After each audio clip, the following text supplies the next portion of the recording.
how to add token to Phantom Wallet using a contact address. So here on the official app, we want to click on receive first and choose the currency for which we will receive a token. So I'll just do Solana here, and we want to click on the address right here to copy it, where it just said copied. After we have copied our address, we will go back and then we will click on send on the account from which we want to transfer.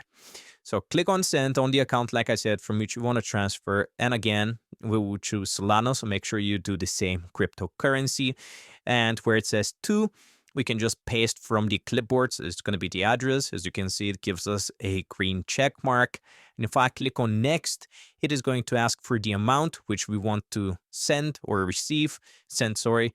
And here you just type the amount, click on next, confirm the transfer, and that's how you do it. I hope this helps. Leave a like and sub. I'll see you next time.